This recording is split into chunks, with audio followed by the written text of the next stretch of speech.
Sejam todos bem-vindos ao Urban Talk. Já vamos no quinto episódio e estamos aqui nesta série de conversas acerca da urbe, a urbes, que é o espaço construído, o espaço físico, e a percepção que nós temos sobre ele, a forma como nos apropriamos desse espaço nas mais variadas classes sociais que nós temos, os mais variados níveis de consumo que nós temos na sociedade. Percebemos o espaço de forma diferente. Já falamos aqui das classes mais vulneráveis, aqueles que ganham até um salário mínimo. Falamos também daqueles que são classe média, digamos assim, que têm até 25 salários mínimos. E hoje vamos falar daqueles que estão um bocadinho mais abastados, que têm até 50 salários mínimos. E vamos ver como é que efetivamente o espaço trata essa classe social, como é que eles percebem, como é que eles vivenciam o espaço físico, as artérias da cidade, os seus locais de residência, para que depois cheguemos a um entendimento do que é que efetivamente está a faltar nas nossas cidades, para que seja um lugar acolhedor para todos nós, que cada um, dentro do seu nível, possa sentir o efetivo conforto dentro dos nossos espaços físicos, do nosso espaço construído, das nossas cidades. Bom dia, meus caros companheiros. Bom dia. Bom dia. Mais um dia da reflexão.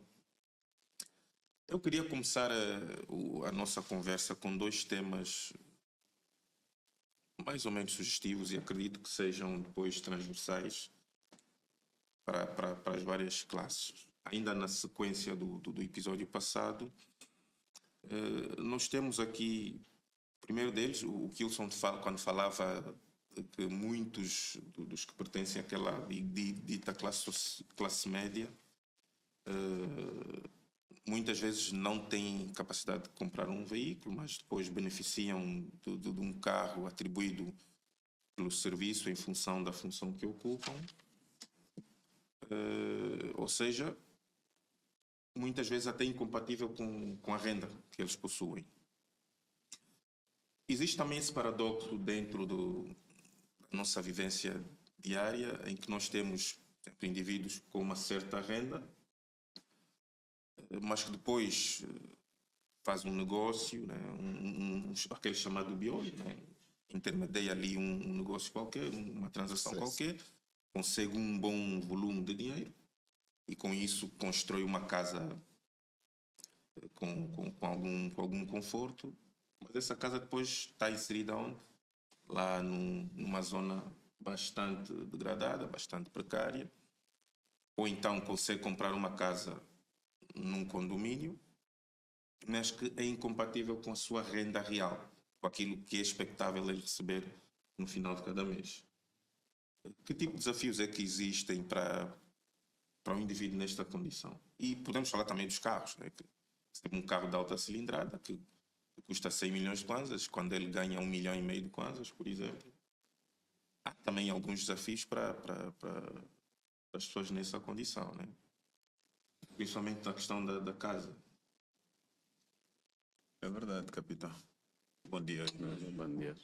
os colegas de painel, companheiros dessas conversas.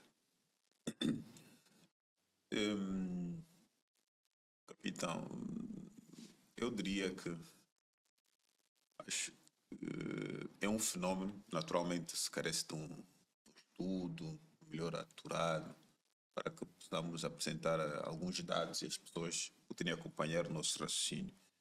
Mas, pelo menos do ponto de vista de percepção e a sensação que tenho, é de que não tem sido exceção.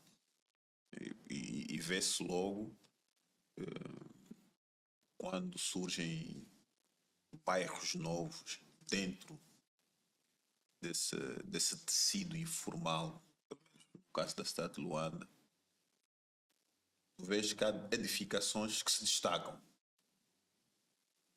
E elas, ao se destacarem, portanto, pelo menos nós que entendemos alguma coisa do urbanismo e planeamento, pensamos porque que esse investimento não foi feito num sítio em que, eventualmente, do ponto de vista das externalidades, não desvalorizam o seu bem e, portanto, possam acompanhar o investimento feito. E, em alguns casos, a conclusão a que chegamos é exatamente isso. Você cruzou no negócio, teve a felicidade de ganhar algum dinheiro e, se calhar, uma aspiração pessoal e faz essa aquisição, construindo nos moldes em que falámos no episódio anterior. Em alguns casos consultam um arquiteto, em outros casos não. Vá direto a um grupo de indivíduos que têm a arte da construção e assim o fazem. Só que os problemas que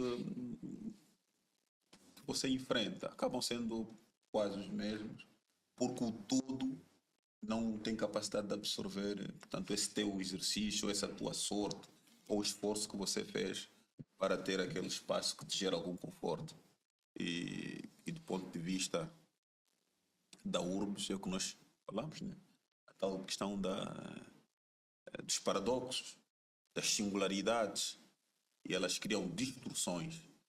E olhando, pronto, tentando pegar um bocadinho para o início da apresentação que o Miguel fez, que é a classe de indivíduos um bocadinho mais abastados, qual é a impressão que eles dão ao território.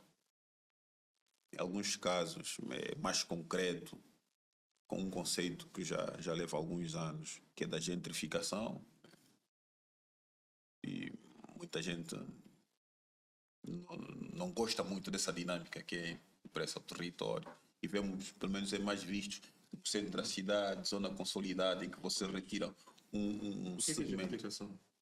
A gentrificação, assim de forma muito simples, é o processo da alteração da forma como é ocupado um território por um grupo mais elitizado, vamos assim dizer, né? Portanto, eu tenho um poder edificativo maior e, portanto, eu remeto ou submeto os demais com menos capacidade a essa pressão. Eu quase que os pressiono a se retirarem daquele espaço para que eu possa, portanto, fazer essa transformação no território.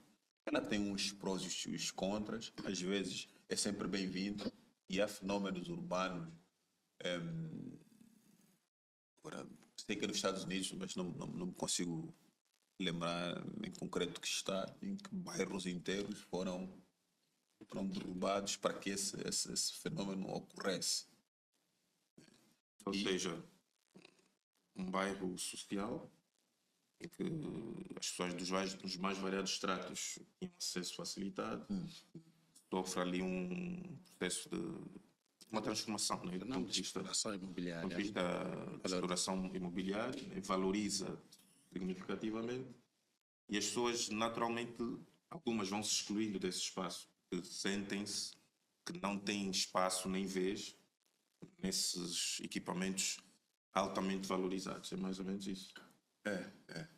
Grosso modo, é como o Avelino fez aqui, esse sussurrozito, que é a especulação imobiliária, né? Em alguns casos nem é tanto isso, mas uma parte dos fenómenos daí, portanto, essa objeção do grosso da sociedade. Por quê? Porque tu vais tirar um segmento e, em função da renda, pôs um segmento mais elitizado com mais capacidade de renda. E ali acabas por criar um espaço público que exclui um determinado grupo. Não é bem isso que se pretende, mas é o que ocorre e vai-se vendo. Já tem alguns lives, pelo menos na cidade de Luanda. E pronto, sem perder o fio, né? No caso desse grupo de indivíduos que tem essa facilidade ou teve essa felicidade, a cidade, do ponto de vista, pelo menos a cidade de Luanda, com as características que tem hoje e com as insuficiências que tem hoje, vai lhe oferecer os mesmos problemas. E aqui podemos pegar, portanto, o segmento de pessoas com mais capacidade financeira, sei lá, pode ser entendido como ricos. Qual é o exercício de planeamento? Tem a marca condominal, é o condomínio. Portanto, você vê, e aqui o exemplo clássico a que facilmente as pessoas conseguem lá chegar, é o Talatona. O Talatona, tu não tens aquele espaço integrado com o todo. Vivemos em pequenos nichos, com os seus muros, e com casas com maior ou menor qualidade. Uma com mais qualidade que a outra. Na verdade, é isso que eu quis dizer. Mais qualidade que a outra. Que, entretanto, tu não sentes que é uma espécie de interação entre aquele espaço. E depois o resto ocorre. Vamos escolher um outro condomínio que eventualmente tenha ali um colégio XPTO, vão fazer ali uma clínica XPTO, portanto, um espaço altamente segregador. Infelizmente, a contribuição dessa classe, digamos assim, rica para o território é quase que de exclusão, não de integração, né? Quando, pelo menos, o espaço público, a praça, o parque, mesmo os shopping mall, ou, no caso não temos shopping mall, mas temos shopping center, ou essas lojas um bocadinho mais extensas, que oferecem mais serviços, eventualmente é ali onde há um mínimo de interação, né? Mas no grosso do território é muito difícil conseguires com que essa classe se integre às demais. Há algumas exceções, mas pronto. E vês, portanto, o que é construído tem uma geografia muito própria, uma espécie de que um ponto que, quando foi concebido, e aqui as intenções nós não conseguimos atingir, compreendê-las hoje, mas é afastar-se do resto, elitizar o máximo possível, e as infraestruturas estão ali, só que tu vives num casulo. Há algum espaço em Talatona que não tenha muros? Assim não me ocorre de primeira. Acho que aqui temos que separar, né? Não Talatona, município. Talatona município. Sim, tem toda a razão. Depois, Talatona município, depois tem várias áreas, incluindo, por exemplo, Benfica, né? A zona do Benfica, KFC, não sei o quê. Mas aqui entendemos todos que quando o Rubens se refere a Talatona, entre aspas, sede, é porque a administração está em Talatona sede. E é daquela parte consolidada. Porque mesmo Talatona, e quem conhece a história de Talatona conta que a ideia era ter um projeto integrado, infraestruturado, só que por alguma razão que nós desconhecemos, ele foi interrompido. Depois deu origem a bairros informais. E essa convivência estranha, dual, entre Talatona, sede consolidado, ali sim, intramuros, e Talatona depois que respira o ar da organização, sente o cheiro de como é que, entre aspas, poderia ser uma coisa integrada, né? Mas no final do dia produziu um resultado muito mau. Muito mau. Pois. Porque, desculpas, capitão, é complicado, né? Porque aqui a ideia, e falamos no episódio anterior, do consumo, e aqui me parece que o consumo queria dizer maximizado, mas não no sentido da maximização expansiva, se é que isso existe de forma correta, mas é consumo selecionado, contribuição para mais fragmentação, portanto, eu não consigo ter essa continuidade e que eventualmente, e aqui lembro-me de uma atividade em que participei, falava um economista sênior do Banco Mundial e falava das economias emergentes.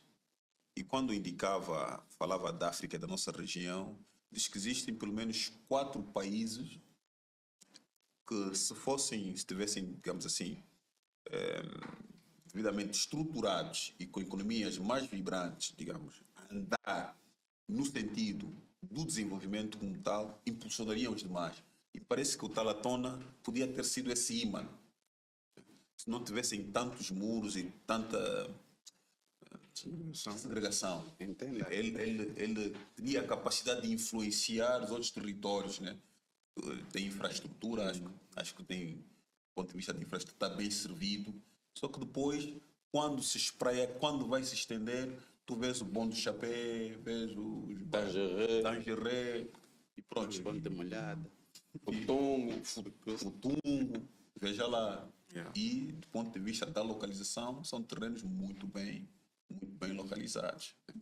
Mas pronto. Exatamente. Se calhar a causa desse fenómeno terá que ver, ou deve a ver, com a descontinuidade da programação, não é? Do exercício que ocorreu na ocupação de espaço.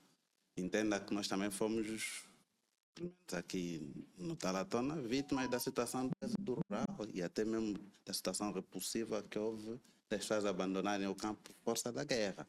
E isso, de certa forma, permitiu que os nossos gestores, na altura, se calhar não conseguissem acompanhar o passo.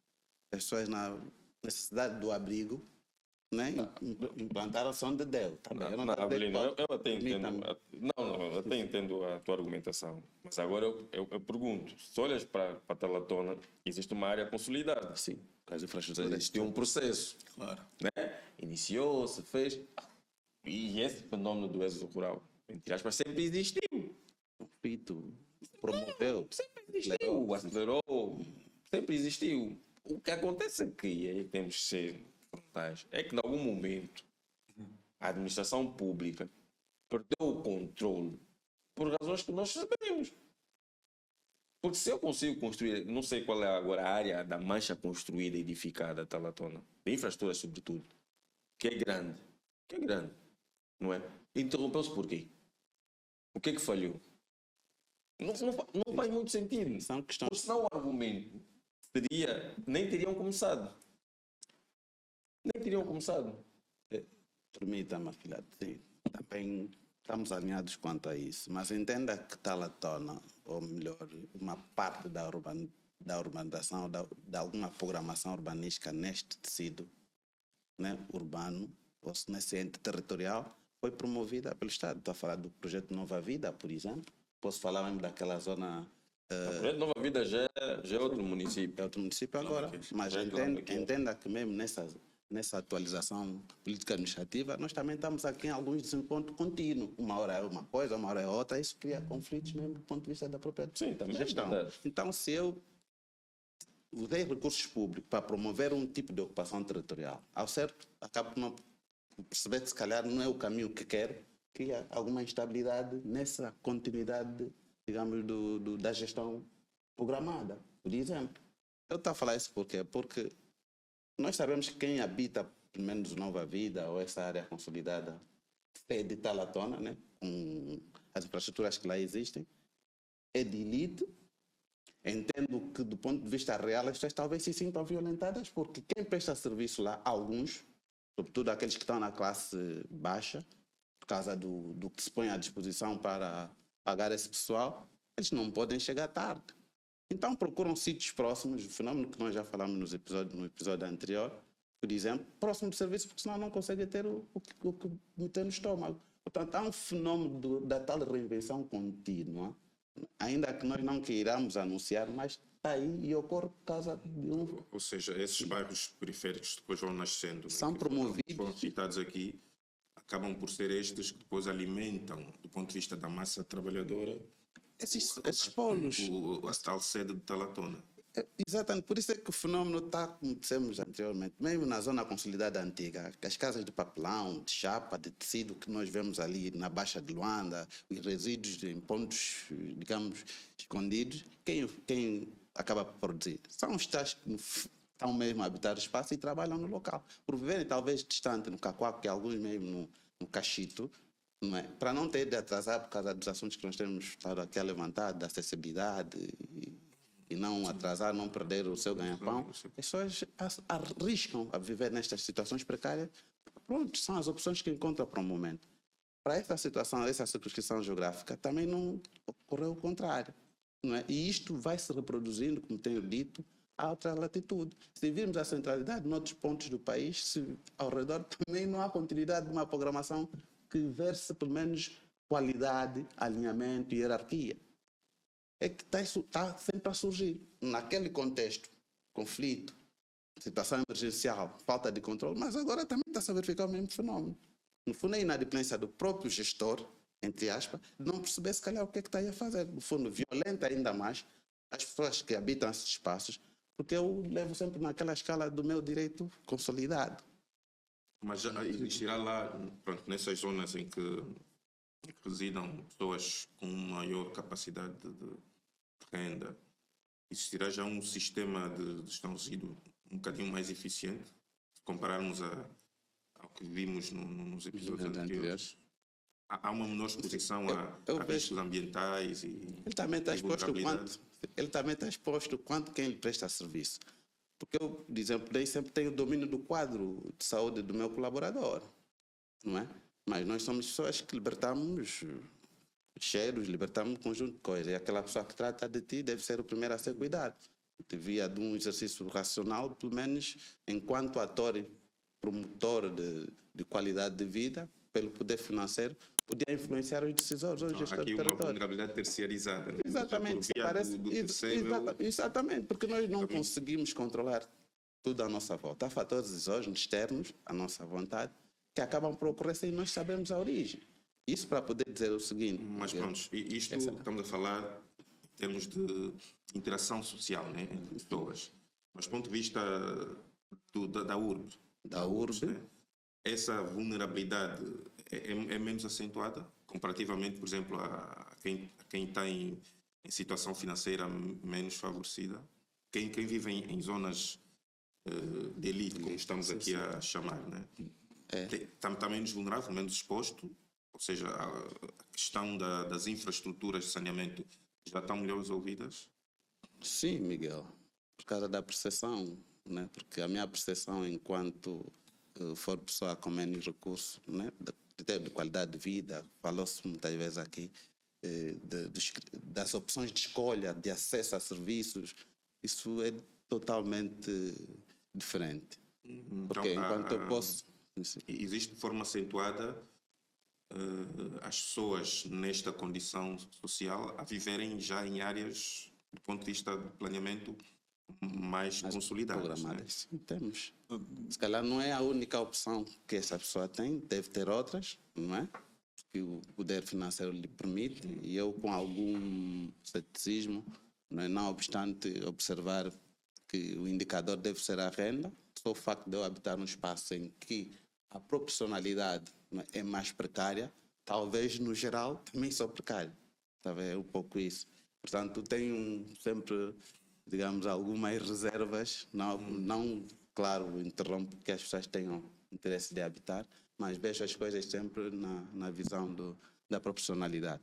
Nós temos um território que maioritariamente 82% é precário, né? Ainda que tenha um universo de 2% com esse segmento e pouco faz para promover a igualdade, praticamente defende a precariedade, né? Porque as ações estão à vista e é um pouco difícil pronunciar se há mesmo qualidade de vida, porque tem que ver, qualidade de vida tem que ver com a sanidade do meio e dos elementos do meio na vida do próprio homem. E os elementos naturais em si. Sim. Eu não sei, mas me parece que, né, há aqui uma questão central e que nós não temos muita dificuldade em caracterizar como elemento que influencia ou deveria influenciar positivamente como os espaços deveriam ser construídos, etc. Falamos anterior, questão do ordenamento do território, os seus instrumentos, etc. Mas aqui estamos a olhar em concreto para uma área, a urbes, e uma determinada classe e a relação ou portanto, a experiência que eles têm com esse lugar. E esses sítios, podemos portanto, fazer essa crítica de que é um espaço mais condominal e, portanto, você consegue, de alguma forma, ter maior conforto. Mas há aqui um problema que é da relação que você estabelece com o todo. Né? Mas ainda assim, acho que eles produzem algo simbólico para a cidade. Tem a ver um bocadinho com a higienização da cidade, com a ideia de organização, uma tentativa nesse sentido. Claro que o resultado, né, que é visto hoje portanto, não agrada a todos, porque uma vez passei numa rua, tem um primeiro muro, depois tem uma parte verde, depois tem um segundo muro. É símbolo de que nós não queremos nada com o resto. Mas ainda assim, há esse exercício de não espontaneidade fora instrumentos, há uma intenção, uma ideia, há uma concretização. E é como dizia o Kilson, né? Na perspectiva, a falha diria, na perspectiva de continuarmos com aquilo que estava aí pensado, que se estendesse a questão da infraestrutura para todo o território, que hoje é o município do Talatona, eventualmente essa questão do muro e outro muro tivesse sido ultrapassado e as pessoas tinham uma maior interação com o espaço comum, com o espaço público, a rua, com o passeio, com o parque, com a praça, e é um serviço eventualmente que existe aí no Talatona, porque existem muitos serviços, e etc, etc. E, naturalmente, do ponto de vista de produção de resíduos, eu tenho algo desestruturado na gênese, uma maior dificuldade também terei de melhor controlar a produção de resíduos. Gerir mesmo. Acaba por ser igual Naquele circuito, nas várias áreas geográficas. naquele circuito não tem um tipo que vai pôr lixo no quintal do vizinho. Né? Pois. Eventualmente até podem separar o resíduo, né? Os plásticos orgânicos e vídeos, etc. Só que depois é o tratamento, o fim a que se vai dar. Onde vai passar o saneamento, dá para onde? Tem uma ETA, uma hectare, tem...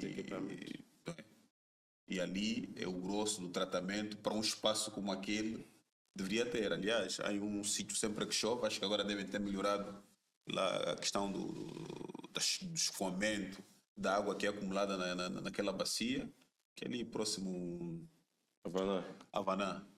Você vê o constrangimento que cria as pessoas.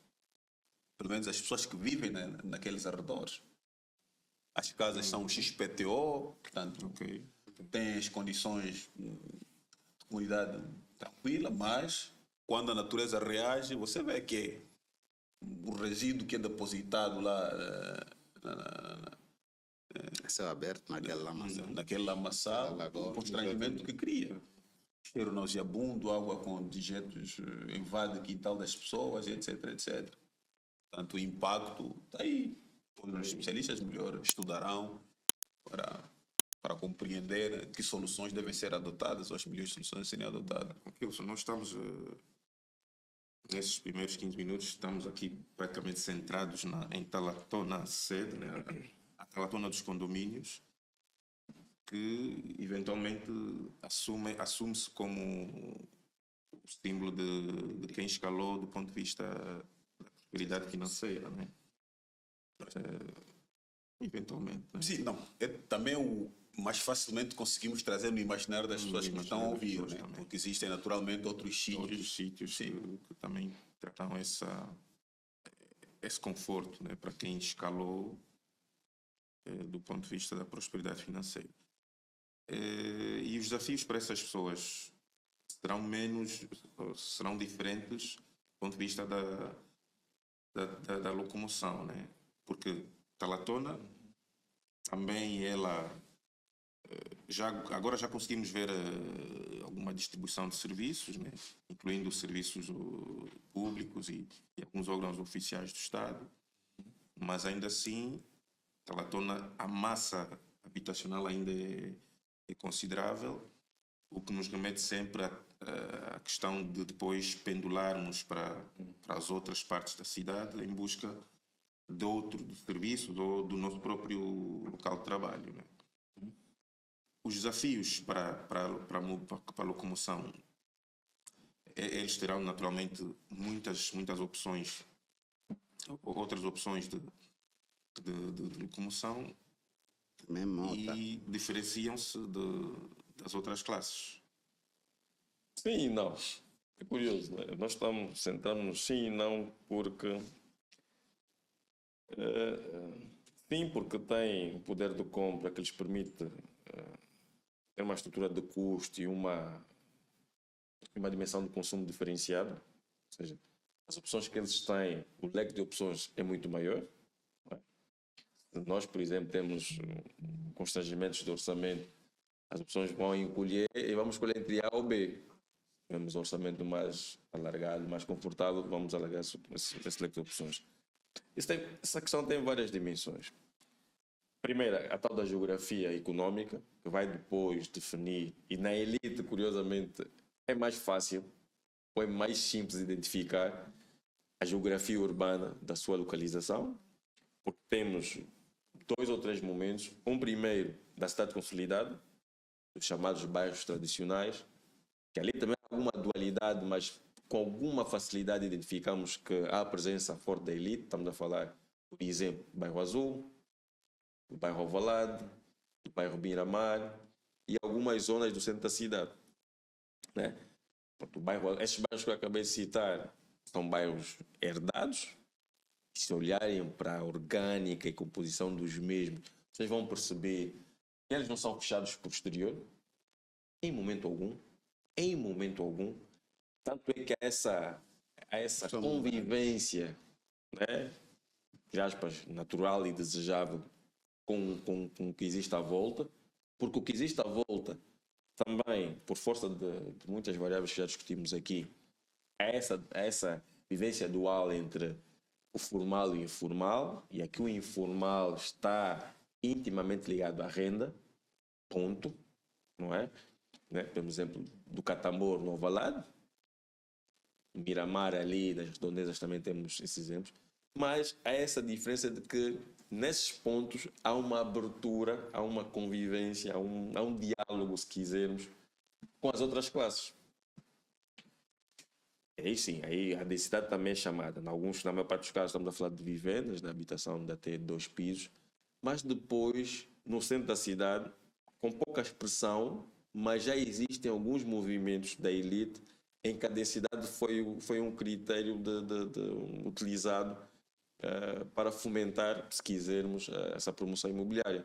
Lembro assim, de 2 ou 3 edifícios, nós sabemos que são edifícios para quem tem condições, né, habitacionais. E nisto, em alguns casos, que são edifícios para quem tem uma condição, para uma classe social alta, não é? E depois temos o fenômeno dos condomínios. Talatona, diria eu, que é o expoente máximo dessa concentração de condomínios. E aqui a crítica que se faz, não obstante observamos num outro condomínio alguma verticalização, porque existe, é verdade, mas, regra geral, esses condomínios são construídos na horizontal. Verticalização quer dizer que Construídos edifícios em altura. Okay. E até, se eu estiver enganado, temos edifícios em altura até pelo menos 10 pisos.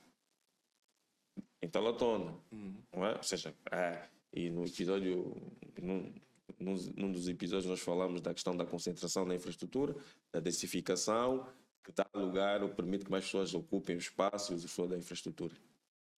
Depois tens, em zonas dispersas, alguns condomínios, por exemplo, no Benfica tu tens alguns condomínios de elite que convivem, lá está, com outro tipo de classes, esses um bocado mais abertos. Depois tens, em algumas zonas, condomínios mais fechados, que até uns chamam de cidades. Mas pronto, isso é discussão para outro dia. O que é que acontece, a mudança estrutural nessas famílias, e falando dos transportes, é o número de meios. Ou seja, aumenta a renda, se na classe média, baixa, alta, em função do tipo do trabalho, né? As pessoas têm um veículo, porque é atribuído, às vezes é um veículo, no máximo 2, né? Se entendermos que... um Jeep e um I10. Se entendermos, podem ser até dois carros de alta cilindrada, se entendemos que, por algum acaso, os dois trabalham no Estado e têm funções similares, percebem, né? Na classe alta, há uma intenção deliberada de o pai tem um carro, a mãe tem um carro, e existe um carro para apoiar os filhos. Ou seja, começa logo a dividir. Menores, né? Menores, porque se forem mais, cada um deles também tem um. É um carro também. Terá um carro também. E com os mesmos problemas de eficiência do uso desse meio, porque continuamos a ter uma taxa de ocupação muito baixa. Se nós olharmos para esses indicadores, vamos perceber que são essas pessoas que mais colocam, em proporção, veículos a circular, não é? E no caso de Talatona é curioso, porque Talatona cresceu com essa ideia de de privilégios. E aqui os privilégios são tão simples como ter, o Rubem dizia, uma estrada, ter um passeio, ter água canalizada. São pública. Intramuros, né? Que a própria circulação intelectual Não, intramuros, não é? Porque as pessoas pagam isso. As pessoas não estão a pagar a socialização que um ambiente urbano deve promover. As pessoas estão a pagar, realmente, Serviço. os serviços básicos que nós, nas nossas conversas, costumamos gozar que eu pago tão caro para ter água canalizada e ter um serviço de energia permanente e tudo mais, porque depois é isso que eu estou a fazer, o que deveria ser o normal, não é? Mas depois Talatona conseguiu, gostemos mais ou menos, claro, a intenção, diria eu que o conceito está errado, mas, e a implementação depois também não é mais adequada, mas depois há algumas nuances positivas. Porque quando nós falamos, e o Avelino falava bem, e eu queria intervir nessa altura, é que chega um momento que é impossível, por mais eficiente que o transporte público seja, e porque se nós olharmos para o crescimento demográfico, tu não vais conseguir atender e não tens capacidade de investir ao mesmo ritmo nas infraestruturas, ao mesmo ritmo que a população cresce. Então a solução passa por aproximar os serviços, certo? E Talatona, em momentos, conseguiu fazer isso. Tanto é assim que as pessoas que lá vivem, a maior parte dessas pessoas, os filhos e tudo mais, estudam lá. Estudam naquele conjunto de escolas que existem, estudam lá. Boa parte também dessas pessoas trabalham lá. O Rubem referiu bem que já existem os serviços administrativos, serviços bancários, outro tipo de serviço, comércio. Há pessoas que fazem a sua vida naquele circuito. E quando têm que sair para vir para o centro, há muita gente que vive em Talatona que não tem necessidade de ir para o centro com regularidade. Não tem. Ou seja, e aqui estamos a falar da pendularidade, há pessoas que vivem intramuros e que têm esse conforto de chegarem ao ponto de destino em 5 minutos, em 10 minutos. Porque aquilo é orientado por carro, é verdade, e sentem que nesse contexto as coisas correm bem. Claro que a natureza excludente, segregadora, mas tem outro tipo de impacto. E é um impacto perverso porque, infelizmente, cada um de nós olha para o condomínio como, diria eu, uma condição a se atingir. O que vai perigar a noção de senso comum, espaço público, de partilha de experiências, porque no fundo a cidade é isso. A cidade é um palco de partilha de experiências, de convivência, de humanização, porque as nossas cidades estão desumanizadas porque nós não convivemos. E a questão da deslocação, curiosamente, e uma correlação que se pode fazer é que, como eu tenho um poder de compra elevado, eu não preciso de transporte público. Então não tem transporte público.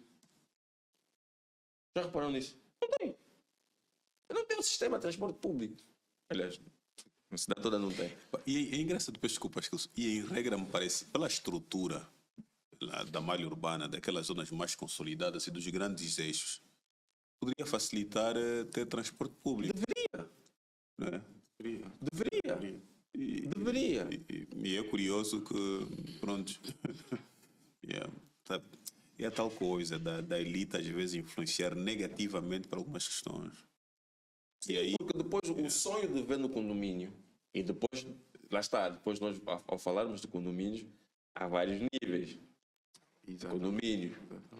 E não é em vão que nós depois experimentamos, em tempos, ouvimos uma notícia em que moradores do Quilamba queriam vedar o perímetro de determinado edifício com muro e cancelas.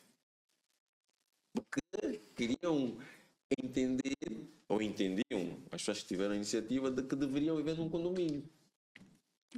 É curioso, o Miguel no início falou uma coisa muito interessante, do paradoxo entre a renda e depois os meios, ou diria a necessidade, entre aspas, de vivermos em condomínios e tudo mais.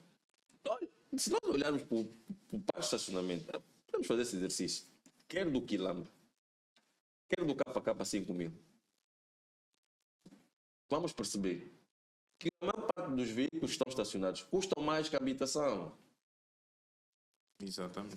Os veículos que estão estacionados custam mais caro que a habitação. Não, tá bem. A pseudo-ideia que se passou de que viver em espaços com esse nível de organização é seguro também acaba por ser falsa. Por quê? Porque estamos, no fundo, ao nosso redor, ligados a outras situações de pessoas que, pela marginalização da vida social, têm como recurso, digamos, da sua vida, esses assentamentos humanos.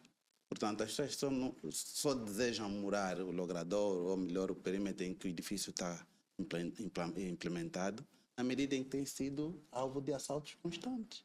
A situação, por exemplo, de insegurança. Não, mas É uma situação reprimível, sim senhora, mas entenda que as coisas têm realmente essas origens, não é? não, mas Avelino, não entendo. E Talatona é um mau exemplo também por causa disso. Porque morar, vedar, né, às pessoas a oportunidade de conviverem com o espaço público, justificando para garantir suposta segurança, né? Porque tem um guarda, tem não sei quem, um controle, não sei. É exatamente isso que nos transforma, ou que transforma o espaço que nós vivemos numa não cidade. E que pior, induz a um tipo de comportamento que tende a ser replicado. Esse é o maior problema, diria eu, da parte negativa de Talatona consolidada. É que induz a replicação de um comportamento que tem que ser evitado. Demorar, de fechar. Todo mundo quer viver intramuros, né? Com as supostas condições, mas a cidade vive-se de dentro para fora. E o fora tem que contribuir para que nós nos humanizemos. Esse é o problema. Deixe-me um exemplo prático. E aqui, do vizinho que pega no resíduo e atira para o quintal. No baldio do... Você está desumanizado, você não consegue perceber nem respeitar a propriedade alheia. E agora, para terminar, na questão de como é que os deslocamentos também se alteram. Se nós olharmos para o desenho urbano, para a malha urbana e a localização com maior predominância desses condomínios, eles não enfrentam, por exemplo, o desafio da não existência de infraestruturas rodoviárias. Não enfrentam. Como enfrentam, por exemplo, as pessoas que vivem na periferia e que não há infraestrutura nenhuma. Não enfrentam isso. Se olharmos para Talatona Centro e se olharmos para um percurso pendular normal, que é Talatona, centro da cidade, o movimento está bom. Tirando um ou outro. Está. O circuito que ele faz no interior de Talatona está razoavelmente bom. Não é? O que vai, naturalmente, indicar-lhe que eu não experimento, e aqui em contraponto com quem vive na periferia, não experimento os problemas de buracos, de águas paradas, essas coisas. Essa é uma das diferenças. Não é? Claro que vou naturalmente experimentar problemas semelhantes porque eu vou conviver ali. O único momento, entre aspas, em que eu convivo com os outros é quando eu estou no trânsito. Em que eu partilho dos mesmos problemas, do tempo de viagem. Mas até essas pessoas, atenção, e porque quanto maior o poder de compra, existe maior flexibilidade, por exemplo, nos momentos em que eu me desloco. Ou seja, eu não estou obrigado, em razão da função que eu desempenho. Portanto, se eu sou um empresário, eu sou um empresário, né? Consegui construir património. Eu faço o meu horário. Eu não tenho necessariamente a acordar às 5 da manhã, por exemplo. E aturar. Aliás, eu faço o meu horário em função disso, dessa condição. Exatamente. Eu não vou sair às 5, às 6, eu vou sair às 9, eu vou sair às 8. Porque eu sei que vou fazer o meu percurso em 20 minutos. A renda e a condição financeira em que tenho permite ter essa flexibilidade de escolher o horário. Que eventualmente já há autores que defendem em que, por exemplo, nós, para mudar ou aliviar, atenuar a questão do tempo perdido nas estradas, né, nas deslocações pendulares, que nós alteremos o horário de entrada e de saída dos postos de trabalho, por exemplo. Alternemos. Uns entram às 8, outros entram às 9, outros entram às 10 e sucessivamente. Vai alterar logo a dinâmica do fluxo né? Que vai confluir em algum momento em determinado ponto. Yeah. Então, essas diferenças que a renda, diferenças significativas, que a renda, e aqui na questão da deslocação, me atribui. E é um ponto fundamental. Isso afasta-me do transporte público por completo. Primeiro, porque eu tenho autonomia de escolha no horário. Segundo, eu tenho autonomia no meio, e até o meio nessa perspectiva de que eu, usando a infraestrutura razoavelmente boa, tenho menos custos com a manutenção, com o combustível, porque perco menos tempo para andar, por causa do horário. E tenho, pior, tenho autonomia, né, no estacionamento, no ponto de destino. Não tenho que me preocupar se vou ter lugar, se não vou ter lugar. Isso estimula, e de que maneira, o uso do veículo. Então são diferenças significativas, porque depois eu vou impactar negativamente todo o circuito, todo o sistema. Porque depois as externalidades negativas, quem mais absorve, são os mais vulneráveis. Que têm menos renda, que têm menos opção para escolher dentro desse cenário. Então sim, há essas diferenças. E a urbe é transformada assim. Ou seja, meio que aqueles que têm algum poder de compra são melhor atendidos em termos de infraestrutura, em termos de oportunidades, que isso é relevante, em termos de acessibilidade, aquela relação, diria eu, de partilha do problema, de semelhanças, é efêmera, dura alguns momentos, porque depois eu vou para o meu casulo, vivo a minha vida. Né? O Rubem, acho que eu falei no início, usufruo de outro tipo de oportunidades, que seja aqui ou no exterior. Ou seja, A vida. há esse contraste agudo, não é? Entre as classes. E aqui a questão do ordenamento territorial e do urbanismo permite, ou seja, é um meio, é um veículo que permite acentuar esses contrastes. Não é? Porque quando tu permites que se construam condomínios numa zona, só condomínios, e que os muros fazem parte da regra, estás a enviar um sinal. Estás a enviar um sinal que depois se reproduz, e isso é que é pior, ao longo de todo o território, que é o que nós vivenciamos agora. Não, aliás, peço desculpas, quando falávamos de outros espaços, e é engraçado que aquilo que foi herdado, digamos assim, e a parte consolidada da cidade, onde há alguma elite a residir, e aqui compreendam que é a questão naturalmente da renda, porque mesmo ali, pela inexistência desses muros que confinam estes grupos, tu tens sempre a informalidade a penetrar-se, né? A invadir estes territórios. Mas ainda assim, do ponto de vista do que esse espaço público de interação, de socialização, de convivência, de partilha, eu acho que aquilo que existe na Cidade Velha ainda responde mais, e mesmo para quem está elitizado, dependendo das responsabilidades que deverá ter, ajuda no sentido de ter maior sensibilidade para com aquelas questões comuns. Né? Porque eu, se frequentar, e pronto, pode ter sido uma indução não muito feliz, né? Nos concentramos na questão do Talatona, mas eu que simboliza, ou em síntese, representa melhor isto, né? Que é a segregação, a fragmentação, a não partilha, o afastamento, e como disse o Avelino, até nem o privilégio, vamos tratar nestes termos, dos indivíduos que estão nas proximidades, de usar aqueles serviços, eles não têm capacidade de renda para ir entrar naqueles restaurantes, poder fazer uma compra banal, sei lá, nas lojas que existem em volta. É uma água. Exato. Então, exatamente, o meio, em função disto, acaba por mesmo que quase que involuntariamente, né? As pessoas são afastadas, então a cidade, a urbes como tal, ela perde muito valor, porque é o espaço de socialização acima de tudo. Sim, sem querer, não. Entendamos também que será difícil uniformizarmos princípios, padrões, por causa da nossa carga cultural, né, que é às vezes regionalizada e diferenciada. isto para dizer o seguinte, claro que as soluções que demandaram das decisões políticas, né, que procederam, digamos, a atuação do Estado até então, ousou-se levar essas soluções para o interior, por exemplo, do país. As 7 capitais de província têm exatamente a mesma forma, digamos, de transformação quanto a área consolidada de Luanda.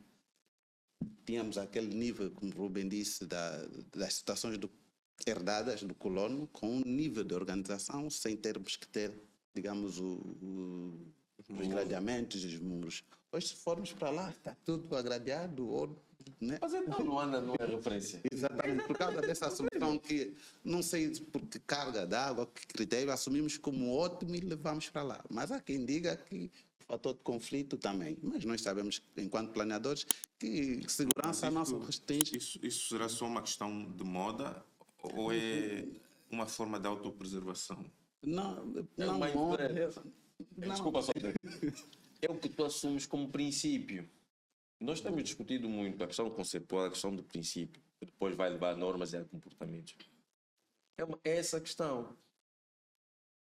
É colocar numa dimensão superlativa, por exemplo, ter acesso a infraestruturas básicas, como um bem. Como é que eu vou explicar isso? Um bem a ser atingido. Não é normalizar que a via, o passeio, a árvore Comum a todos. tem que ser, entre aspas, banalizado. Estás a ver? Olha só. Desculpa só. Qual é a grande diferença? A diferença que nós observamos na questão do condomínio é o quê?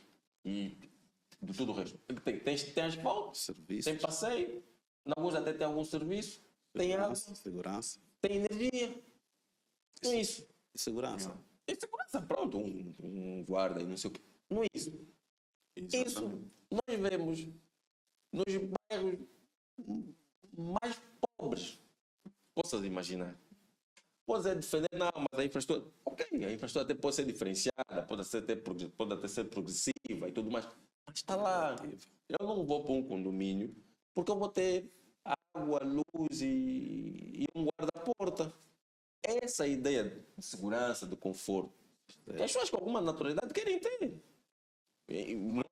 Por exemplo, há bocado falaste de ter alguns movimentos dentro do Quilamba, da cidade do Quilamba, que apontam nesse sentido, de que as pessoas já querem morar os seus quarteirões. Nova vida também temos aí.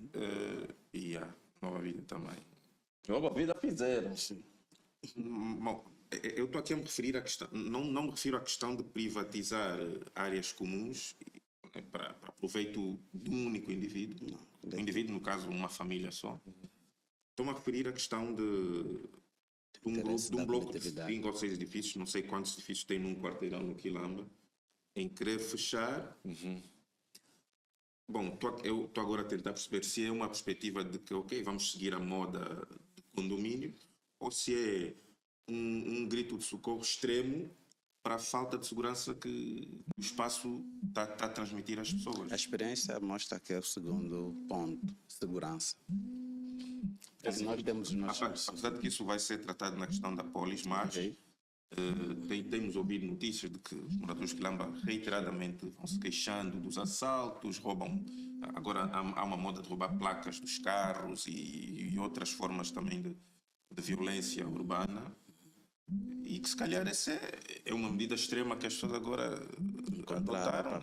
Vamos fechar e vamos contratar uma empresa de segurança para termos pelo menos um sono tranquilo, porque quando estamos intramuros vamos conseguir, salvo seja, dormir sossegados, e depois quando sairmos fora dos muros, seja o que Deus quiser. Sim.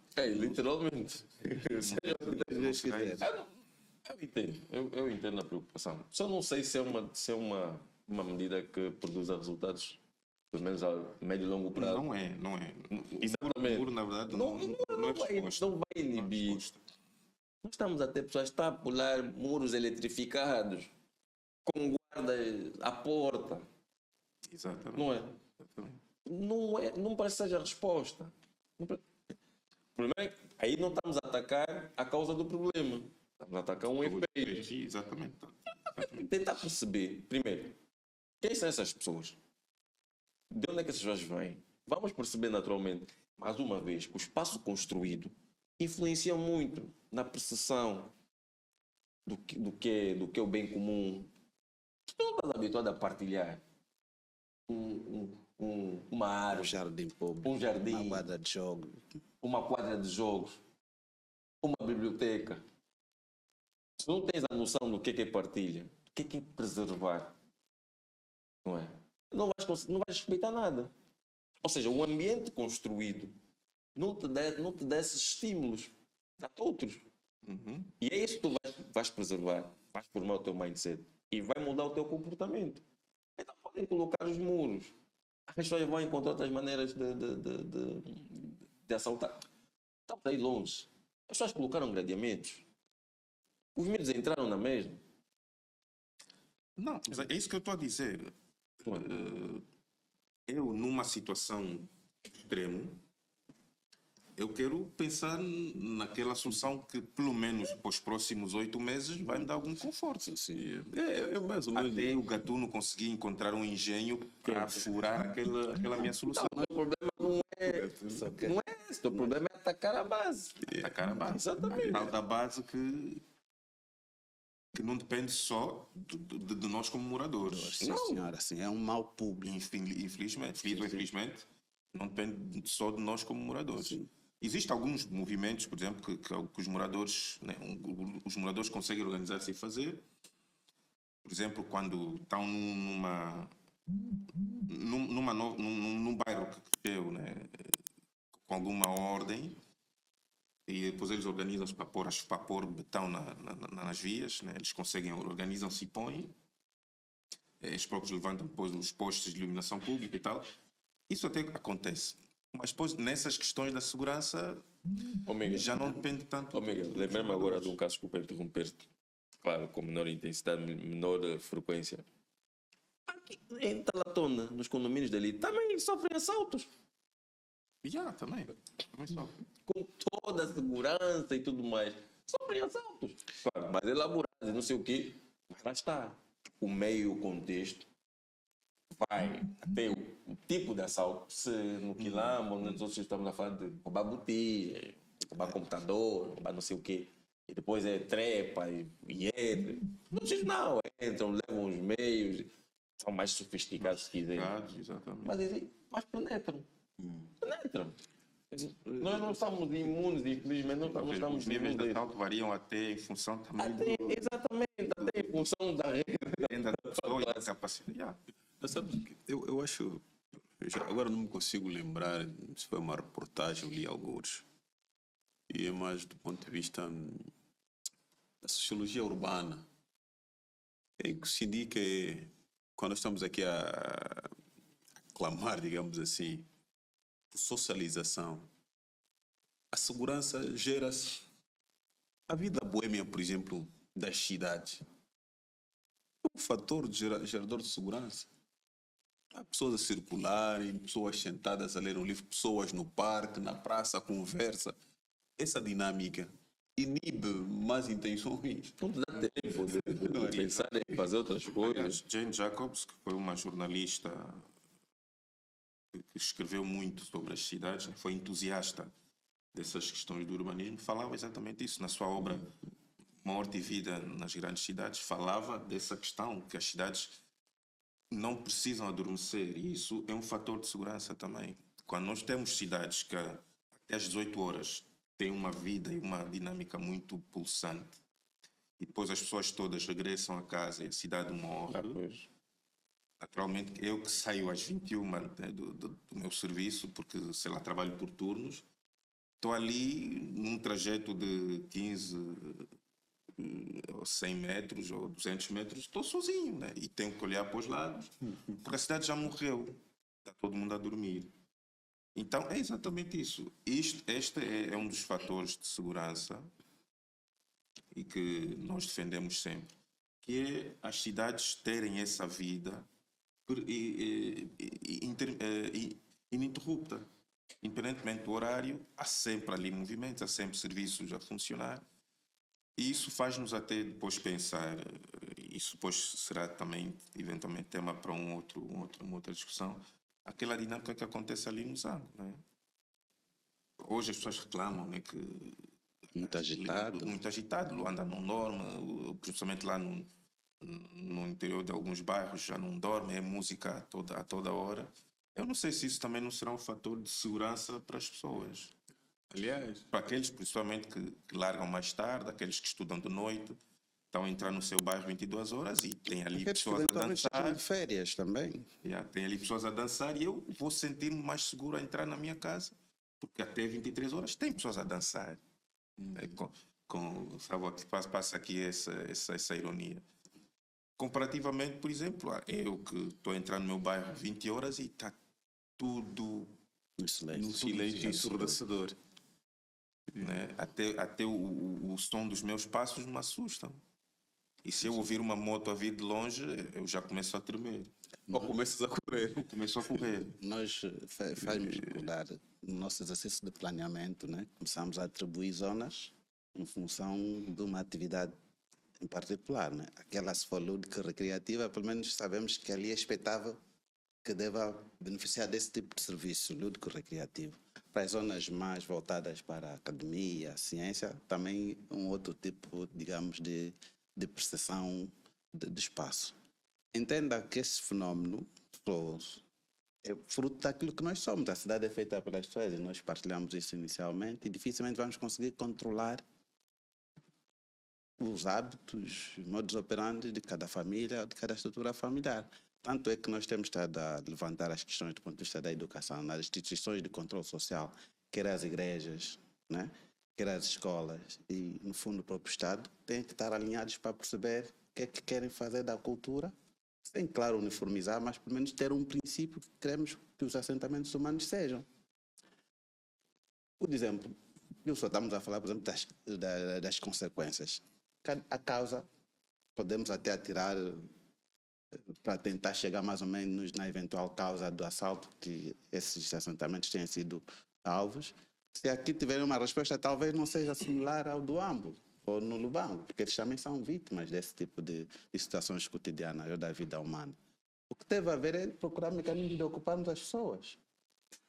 E a cidade, como é feita por nós, em função da tal perspectiva de planeamento, sobre o nível de desenvolvimento que se quer, né? Temos que voltar a criar condições para se reinvestir, para mudar esse quadro das pessoas percepcionarem e saberem, pelo menos, porque é que aqui estão no mundo, né? Para se sentirem úteis.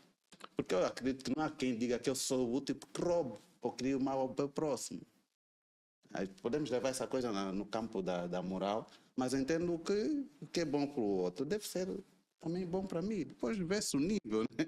Mas entendo que nós temos que fazer a cidade bom espaço para viver, né? E que devemos nos orgulhar como ponto, digamos, de afeto, de partilha de fatores culturais e outros para encontrarem algum equilíbrio. Porque eu, quando sinto-me ameaçado, tenho que criar sempre um mecanismo. Às vezes não é o mais adequado, mas para mitigar, às vezes as saídas têm de ser mesmo estas de morarmos, criar aí artifícios, porque quem realmente devia diagnosticar isso como problema público e defini-lo como agenda e resolver, também está, se calhar, com outro tipo de preocupação e Sim, vamos nos tem outros arrastando temas na até agenda. não sabermos onde eventualmente pouco cobra a situação. E daí temos a cidade toda descaracterizada, com tal exercício também contínuo, né? Sempre com carga de crescimento desse nível de situações cotidianas, melhor. Infelizmente. Peço desculpas. Eu acho que. E o Miguel falou da Jane Jacobs. Ela é crítica à questão do planeamento, pelo menos como nós o concebemos. Falar sobre uma rigidez, né, do planeamento e que ela às vezes também promove exatamente isto, essas zonas vazias, cegas, zonas. Mas no final do dia e como a cidade são as pessoas fazem a cidade. Essa questão do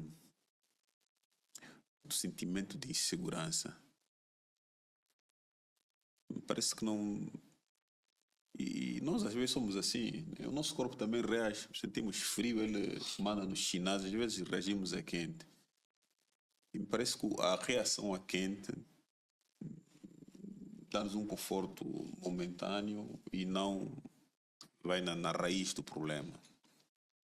E para as cidades, estou cada vez mais convencido que sim, porque é espaço público. Sem as pessoas, a cidade é o quê?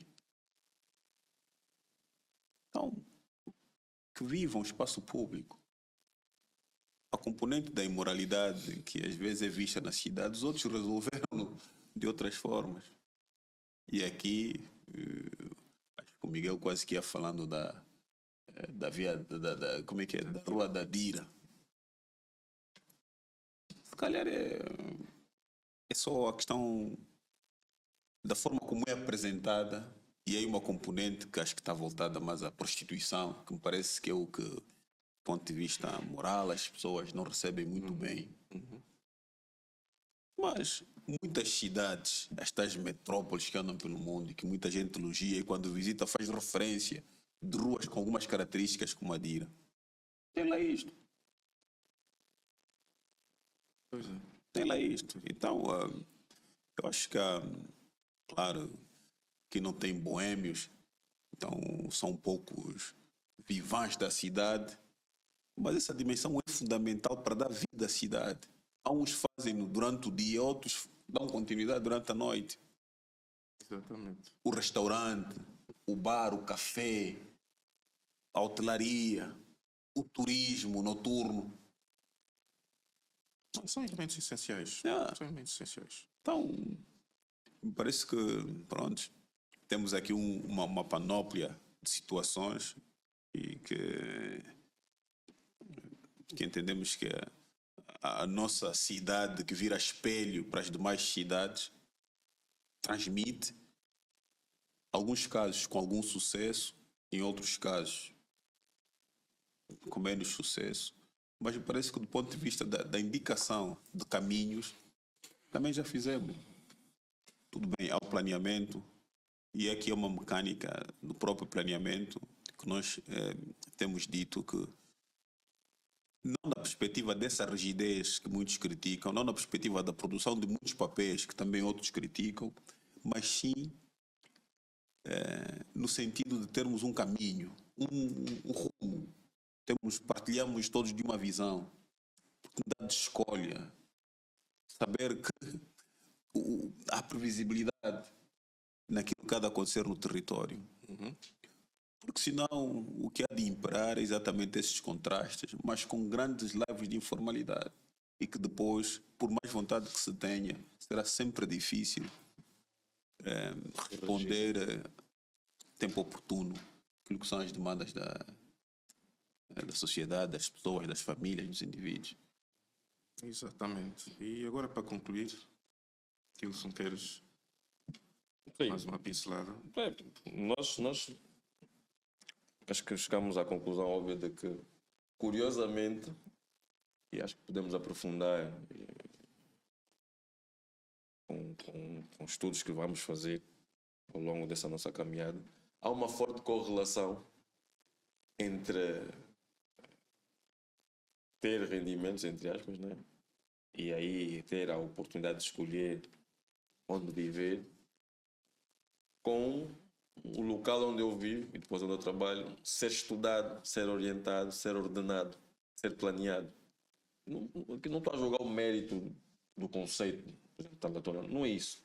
Mas valorizar a intenção. Ok, eu tenho um terreno, tenho um território, preciso de identificar um público-alvo, vou criar condições para que essas pessoas vivam aqui. Esse é o mérito, entre aspas, que tem zonas como Talatona. Você vê alguma orientação, algum ordenamento. Claro que depois as opções são naturalmente questionáveis, mas há esse princípio ativo de organização que está fortemente correlacionado com aqueles que têm um poder de compra elevado, demandam. Demandam por quê? Porque podem escolher. Ao contrário das classes mais vulneráveis, é que, olha, tu vais ficar aqui, porque é aqui onde tu consegues estar. E a correlação do sentido inverso é essa. Há, ao mesmo tempo, essa ausência de planeamento e, consequentemente, a ausência de infraestruturas. Eu acho que nesse episódio conseguimos chegar a essa conclusão, entre aspas, óbvia. Ou seja, quem tem poder de compra elevado, classe social alta, tem melhores condições de organização, que é importante, de planeamento, não é? Que é fundamental, e de infraestruturas, que é essencial. E os contrastes depois da tal cidade dual começam exatamente nessa dicotomia, nesses extremos. Porque, como nós verificamos nas nossas abordagens aqui, nós experimentamos a cidade de maneira diferente.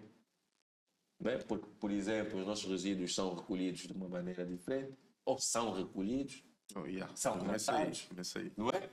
São Aparentemente, tratados. aparentemente vão para o destino final. Não, eu estou dentro da minha habitação, eu tenho um ponto de depósito, deposito o resíduo, às tantas passa um carro que recolhe, Porta a porta. porta a porta, tem um horário, que depois pega, vai. Eu estou a viver dentro desse contexto Básico da. o melhor que uma cidade me pode proporcionar. Não é isso? É isso. É o que nós. Lembra-me agora uma história pequena. Eu e o Rubem em Londres. Estamos a voltar do mestrado. Então decidimos ficar numa casa. E por alguma razão, alguém esqueceu-se de depositar o lixo, o resíduo, no contentor na hora que tinha que ser depositado. O carro passou, não levou. A dona de casa veio ter connosco, mas vocês não me tragam problemas. Que tem horário para depositar o resíduo. Porque senão eu pago uma multa. Inventou que é assim. Num bairro normal. Mitchan. Mídia, no subúrbio de Londres. Entende? Yeah. O que nós valorizamos aqui como social extraordinário, noutras latitudes, é o mais normal que pode existir. E é aí onde nós temos que fazer, diria eu, a harmonização entre a classe vulnerável, que é desprovida dessas condições, e a elite. Tem que se encontrar um meio termo, porque o Avelino e o Miguel também referiram e bem, porque são classes que se alimentam entre si. Somos interdependentes. Não Dependem. uns dos outros. Porque eu demando um serviço que essa classe vai oferecer, e esse serviço vai me trazer conforto, porque eu preciso desse serviço. Então essa classe mais vulnerável tem que ser também olhada com a atenção requerida, para que ela tenha também o conforto de viver, de gostar de viver onde vive, não é? E é essa a questão que nós temos, e é aí onde entra o planeamento. Falávamos um bocado da questão do quilamba. Olhamos para a periferia, porque as coisas, né, essas nuances negativas vêm da periferia, não vêm de longe, não é? E o Avelino, concordo, disse bem, as pessoas têm que ter ocupação, e a cidade tem essa função de perceber quem é o seu cidadão, perceber como é o seu cidadão, para poder ter condição de oferecer as oportunidades para cada um desses cidadãos. Sentir-se útil. É tão simples quanto isso. Eu conheço o Miguel, por isso é que o planeamento é um exercício participativo e intermultidisciplinar. Porque vai obrigar todas as nuances de uma pessoa. Uma pessoa vive, uma pessoa trabalha, uma pessoa tem lazer, uma pessoa descansa, uma pessoa precisa de saúde. Por isso é que não é anormal. Nós verificamos onde existe a ausência de planeamento, existe informalidade e existe precariedade. A conclusão é essa. Então nós temos que caminhar para sermos capazes de planearmos para todos. Porque o Talatão, nos condomínios, o efeito segregador inicia-se no nicho de planear. Porque, naturalmente, há o quê? Há uma condição subjacente de obtenção de lucros. Porque quando tu transformas o planeamento num negócio, tens isso. O efeito é esse. O planeamento também tem essa parte perversa. Exato. Que o Rubem referia-se. Da rigidez, dos interesses falou da gentrificação, é um bocado isso, é uma substituição de classes. Porque eu vou pressionar-te a tal ponto que tu não vais conseguir custear, né? Absorver as despesas, a estrutura do custo que é viver naquele local. Então o que vais fazer? Vais sair. Vais ser deslocado. E com implicações muito graves na vida das pessoas. E é assim que a cidade depois se transforma. Por bem e por mal. Então aí, por isso é que a função do planeamento é uma função, diria eu, inalienável pública. Porque é essa função que vai garantir a estabilidade e vai garantir a proteção dos mais vulneráveis. Porque senão, se a parte do negócio do planeamento vincar, sobrepor-se, vamos ter o que nós temos. Eu estou a olhar para o meu nicho do negócio, não estou a olhar para o resto. Então é o Estado que tem que colocar, tem que fazer o seu papel e garantir que as outras classes tenham condições de habitabilidade. Ótimo. Ali. É que realmente, fazendo a colação que o senhor expôs, o planeamento, mais uma vez, é o início, é a construção de qualquer sociedade, é participativo, devemos fazê-lo para evitar que, como consequência, tenhamos essas situações que levantamos de violação de direitos e outras situações, e de marginalização mesmo, segregação social.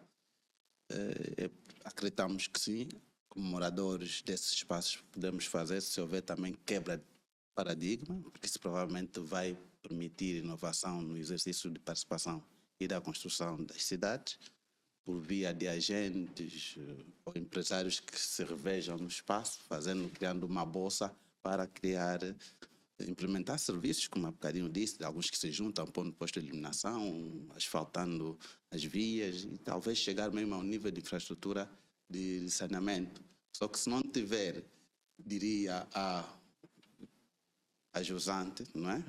Lá para frente, o ponto em que eu deva fazer a orientação dos próprios rejeitos, acabarei preparando uma fossa séptica. Portanto, como disse o Estado tem que fazer a sua parte. Tem que acreditar que devemos fazer isso com todos e desconcentrar mesmo.